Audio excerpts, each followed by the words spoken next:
Welcome to the Body Shop Physical Therapy. I'm Dr. Catherine Price. I'm a physical therapist, and in this video, I'm going to go over trigger point release of the hamstring muscle.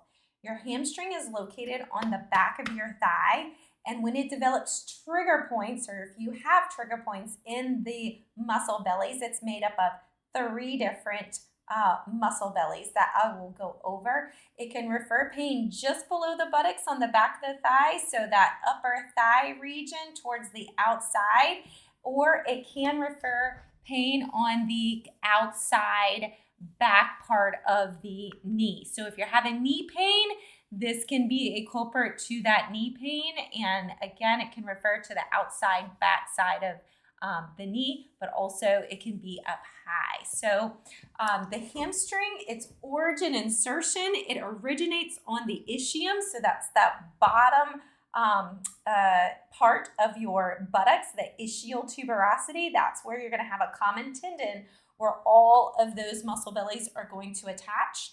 And then it's going to travel down and attach in different places depending on which part of the muscle. So you've got 3 different parts. You've got the biceps femoris muscle, which is the outer hamstring muscle belly, and it's made up of the short and the long head.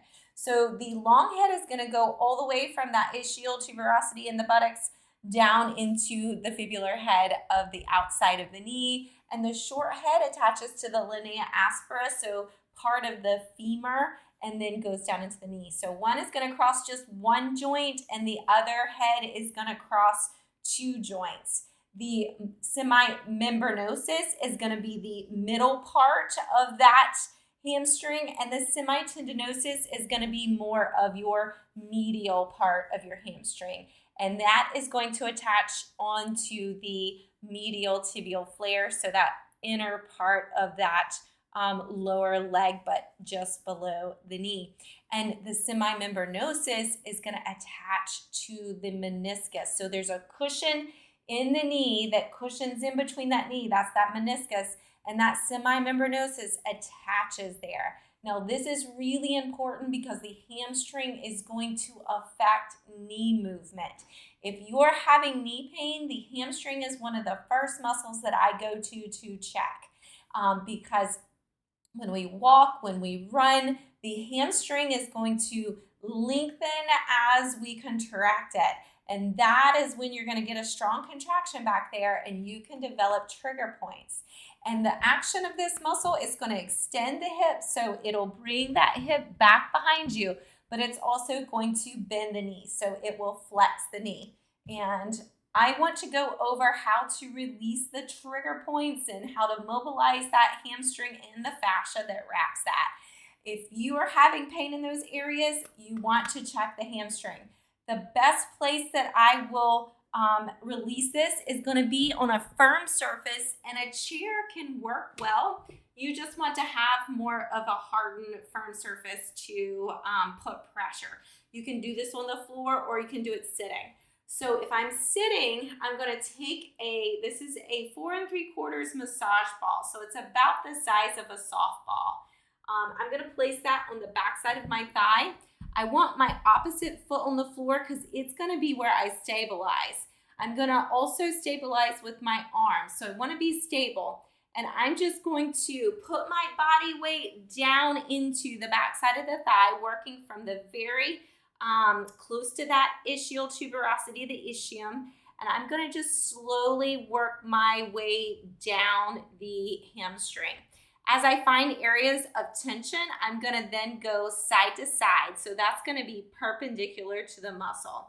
And I can feel something on my biceps femoris, the outside there. So I'm going to hang out there and just hold the pressure there until I feel that tension subside. So to sprinting, the most common muscle to be strained is going to be the biceps femoris. It's going to be the shortest one, and it attaches to that fibula head. So that muscle, it can be responsible for more of the lateral posterior knee pain. And whereas if you have trigger points in other muscle bellies, you can have that pain that's up behind the thigh, that's up a little bit higher. So you just want to investigate and you want to put as much body weight pressure as you can and then go side to side, releasing the tension. And it takes about 2 minutes to get a good fascial change, and then 20 to 30 seconds to apply pressure on trigger points to get those to reset. So after 2, I release that. I'm going to stretch it, but I'm also going to do an active release, or I'm going to mobilize as I am putting pressure there.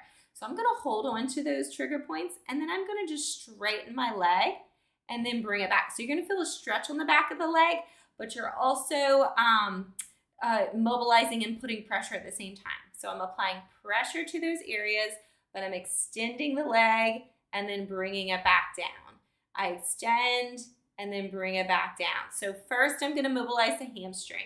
If you've got really tight hamstrings, you can stretch all day long and it not really make a lot of progress on over time. Yes, you can force stretches and end up making progress. That's usually not a great way to approach it, and sometimes we just remain unbendy. So if you are unbendy, one of the best approaches is to release the tension before you do the stretch, and you get a lot more effectiveness out of the stretch.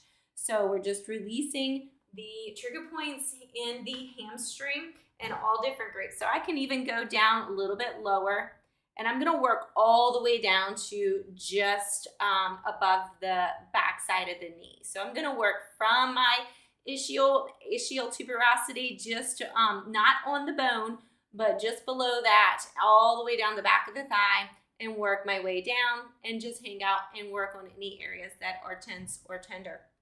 So after I've done the release, then I'm going to stretch, and I can stretch that hamstring by then propping my leg, keeping my knee straight, and leaning forward to get that nice stretch. And it is important to stretch it after you release it. You'll get more out of the release by then stretching to restore that muscle tendon relationship. So that's the release, then the stretch, and I can also cross my legs and lean forward and stretch my hamstring that way. So there's many ways that you can stretch your hamstring, but the release and then the stretch is important.